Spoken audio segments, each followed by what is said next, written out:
ഹരേ കൃഷ്ണ, സർവം കൃഷ്ണാർപ്പണമസ്തു. ജയ് ജയ് ശ്രീ രാധേ രാധേ. ഇന്ന് 27-ാം ദിവസം വ്യാസോത്പത്തിയാണ് കേൾക്കാൻ പോകുന്നത് കേട്ടോ. സൂതൻ തുടർന്ന് കഥ പറഞ്ഞു കൊടുക്കുകയാണ്.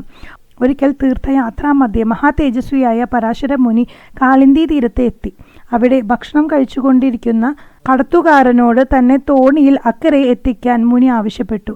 കടത്തുകാരൻ തൻ്റെ മകളോട്, ഈ മഹാനായ ഋഷിയെ നീ അക്കരയ്ക്ക് കൊണ്ടുപോകുക, ഞാൻ എൻ്റെ ഭക്ഷണം കഴിച്ചു തീർന്നിട്ടില്ല എന്ന് പറഞ്ഞപ്പോൾ ആ മത്സ്യഗന്ധിയായ കന്യക മുനിയെ തോണിയിൽ കയറ്റി.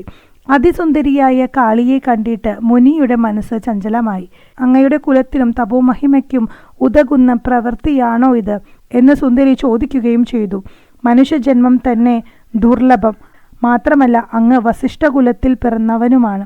മത്സ്യഗന്ധിയായ എന്നെ കണ്ടിട്ട് അനാര്യമായ ഈ ആസക്തി അങ്ങേക്ക് എങ്ങനെയുണ്ടായി? അങ്ങ് ധർമ്മം മറന്ന് എൻ്റെ കരം പിടിക്കാൻ എന്നിൽ അങ്ങ് എന്താണ് കണ്ടത്? അങ്ങ് സമാധാനമായിരിക്കൂ, ഞാൻ തോണി ഒന്ന് അക്കരെ എത്തിക്കട്ടെ. മുനിക്ക് തൻ്റെ നിയന്ത്രണം വിട്ടു. തോണി അക്കരെ എത്തി.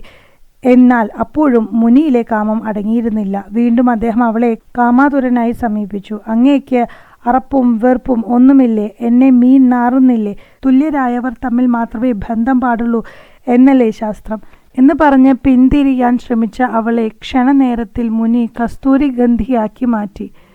അവളെ അതിസുന്ദരിയാക്കി. എന്നിട്ട് മുനി അവളുടെ കരം ഗ്രഹിച്ചു.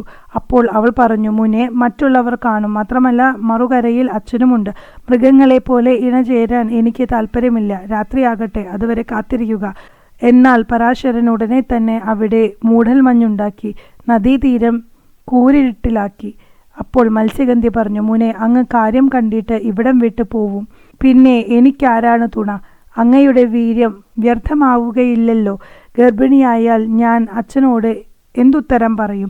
നീ എന്നോട് സംഘം ചെയ്താലും നിന്റെ കന്യകത്വം നഷ്ടപ്പെടുകയില്ല. നിനക്ക് പേടി വേണ്ട. ഇഷ്ടമുള്ള വരം എന്താണെങ്കിലും ഞാൻ നിനക്ക് തരാം. സത്യവതി പറഞ്ഞു, ആരും അറിയാത്ത വിധത്തിലും എൻ്റെ കന്യകത്വം നഷ്ടപ്പെടാത്ത വിധത്തിലും അങ്ങയുടെ ആഗ്രഹം സാധിച്ചാലും ഈ സംഘത്തിൽ നിന്നും അങ്ങയുടെ പ്രഭാവത്തിൽ എല്ലാമുള്ള ഒരു സൽപുത്രൻ എനിക്ക് വേണം.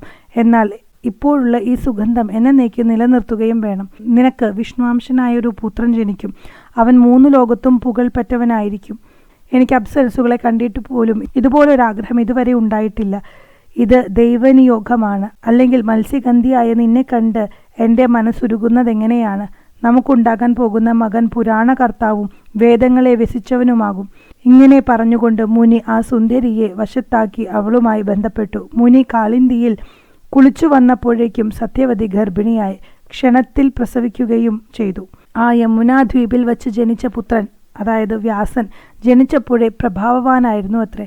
തപോനിരതനായ അവൻ അമ്മയോട്, എന്നെ ഓർത്ത് വിഷമിക്കേണ്ടതില്ല, അമ്മയ്ക്കിഷ്ടം പോലെ ജീവിക്കാം.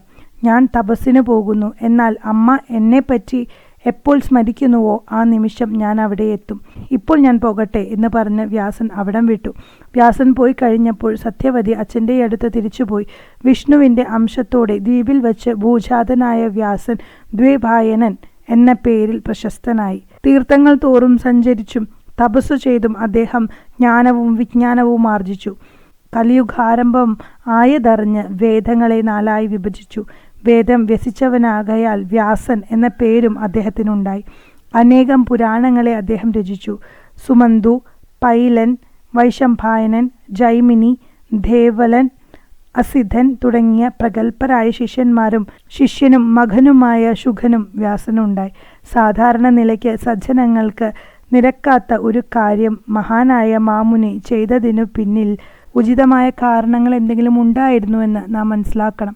കാളിയൊരു മീനിൻ്റെ ഉള്ളിൽ വളരാനിടയായതും പരാശരമുനി, ശന്തനു മഹാരാജാവ് മുതലായവർ അവളിൽ ആകൃഷ്ടരായതും വെറും കാമാർത്തിയുടെ പരിണിത ഫലം കൊണ്ടല്ല. വ്യാസന്റെ അത്ഭുത ജനനത്തിന് അവയൊക്കെ നിമിത്തങ്ങളാണ്.